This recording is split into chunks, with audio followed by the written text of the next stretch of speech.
The air in Paris does not move. It hangs thick and heavy like a wet wool blanket draped over the city's iconic slate roofs. It is August 13th, 2025, and Europe is in the grip of a heat wave that has shattered every known record and frayed the very fabric of daily life. This is not the familiar, languid heat of a southern European summer, the kind that invites long lunches and afternoon siestas. This is an aggressive, suffocating heat. It radiates upwards from the asphalt, downwards from a bleached white sky, and sideways from sun-scorched limestone facades. People move slowly as if wading through an invisible, viscous fluid, their faces etched with a mixture of exhaustion and disbelief. The silence is punctuated only by the drone of overworked air conditioners and the distant, mournful wail of ambulance sirens. The heat wave, officially named Cerberus 2 by meteorologists with a dark sense of humor, feels different. It feels personal. Now the crisis is here, outside every window, inside every non-air-conditioned home. In Berlin, the Spree River has a greenish, sickly tint. In Rome, the ancient stones of the Colosseum seem to shimmer and distort in the heat haze. What is happening across Europe is unprecedented in both its intensity and its geographic scope. The numbers themselves are stark. On August 11th, a small town in Andalusia, Spain, registered a temperature of 49.6 degrees Celsius, the highest ever reliably recorded on the European continent. Cities like Lyon in France, Cologne in Germany, and even parts of southern Poland have experienced temperatures that were once confined to the Sahara Desert. The heat dome, a vast lid of high-pressure air trapping heat over the continent, is stubbornly refusing to budge, creating a relentless multi-week siege.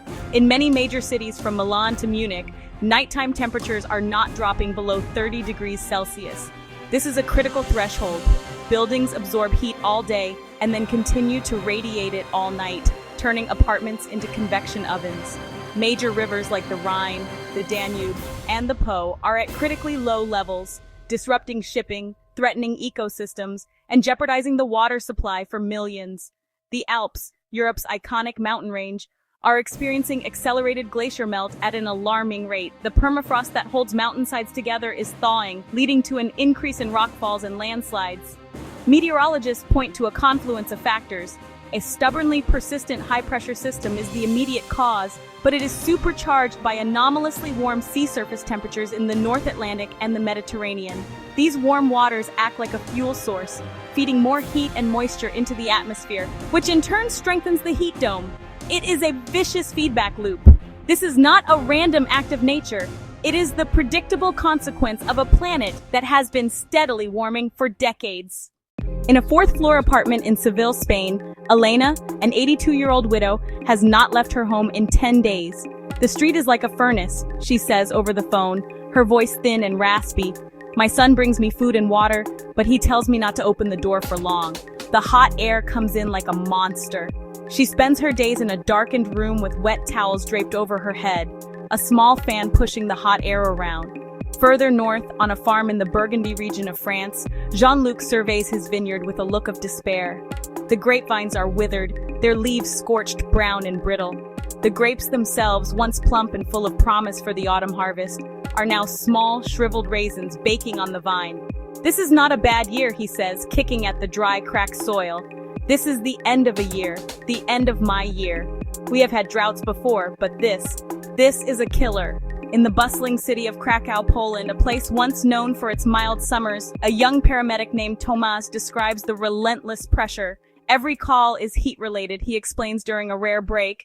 Elderly people collapsing in their apartments, construction workers with heat stroke, even young, healthy people fainting in the street. The hospitals are full. We are moving from one emergency to the next, but the emergency is everywhere. We feel like we are fighting a fire with a water pistol.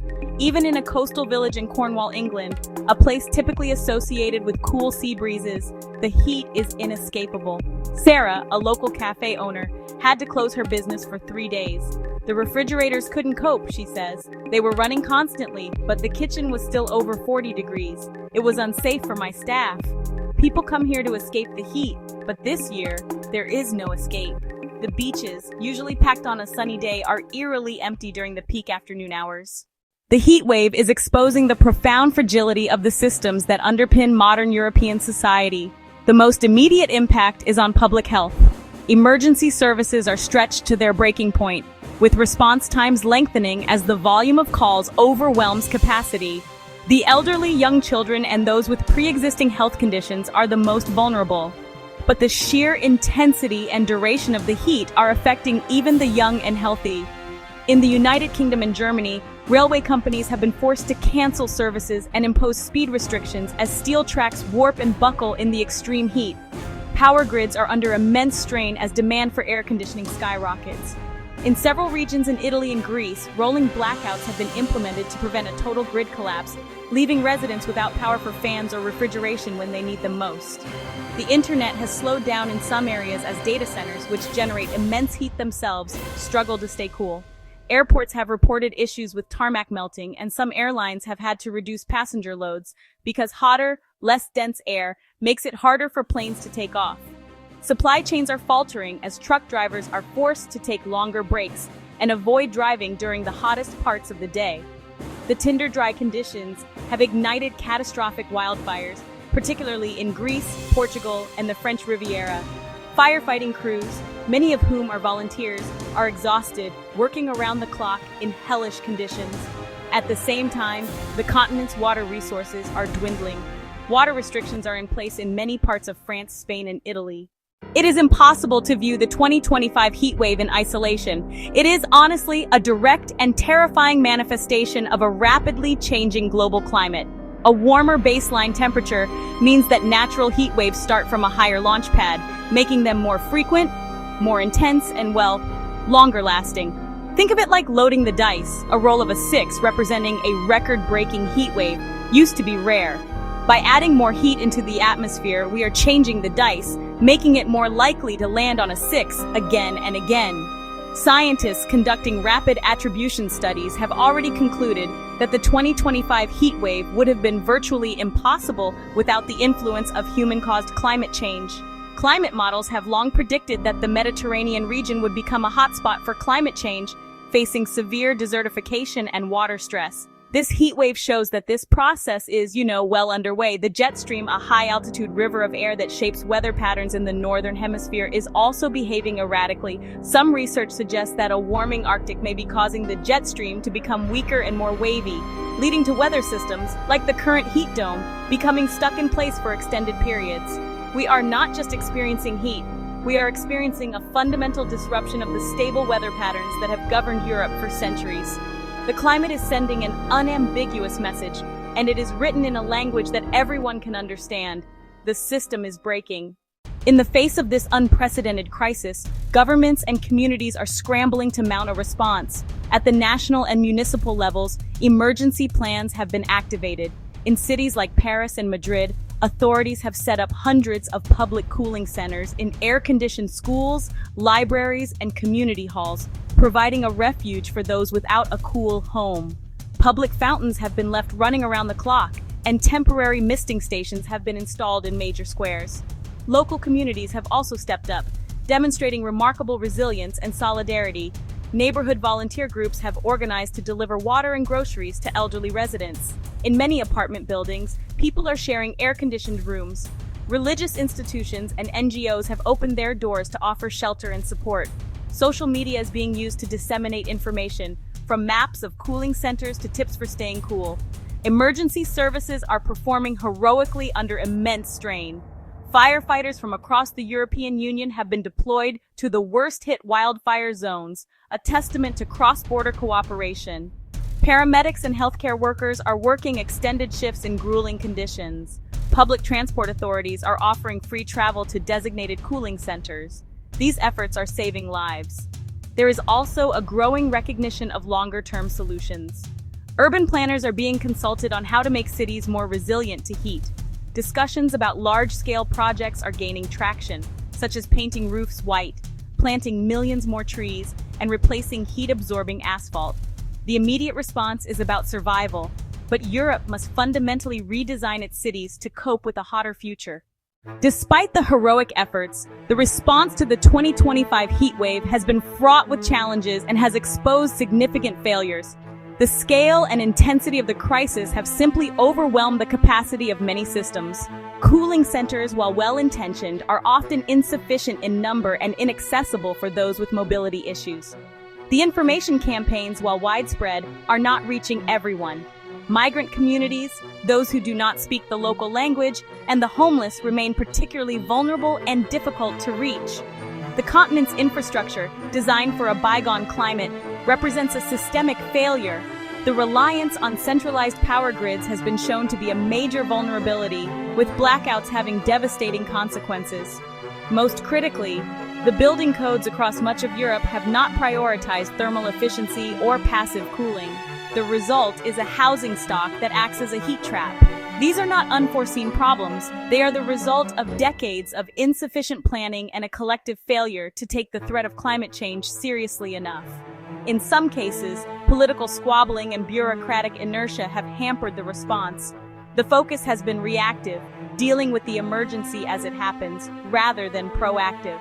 The cost of this inaction is now being paid in human lives and economic disruption. Perhaps the greatest failure is one of inequality. The heat wave is not affecting everyone equally. The poor, particularly those living in densely populated, low-income neighborhoods, are bearing the brunt of the crisis.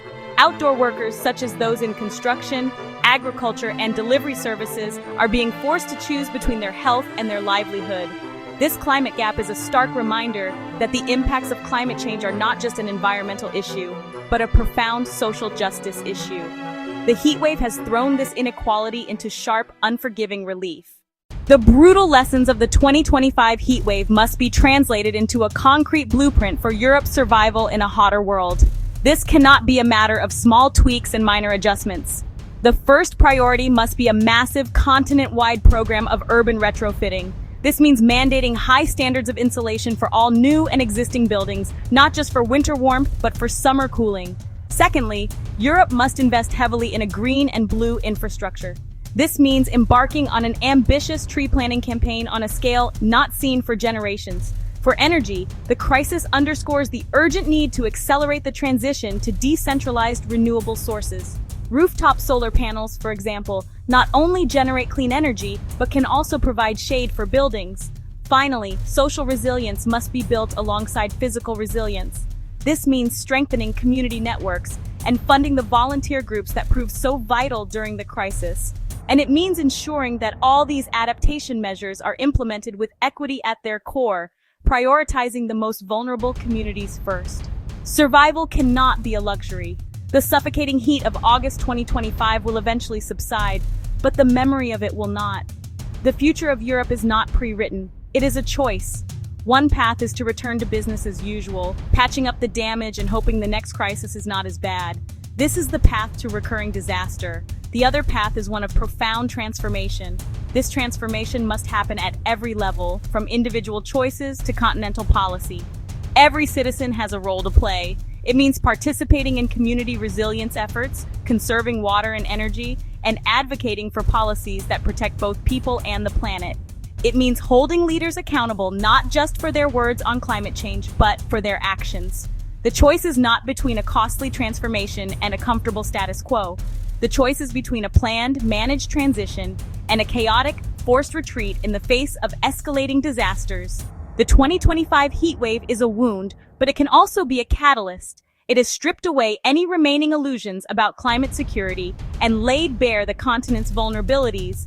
The challenge now is to turn that fear into action, that anxiety into resolve, and that shared experience of suffering into a shared commitment to build a cooler, safer, and more equitable future. The future is a choice, and the time to choose is now.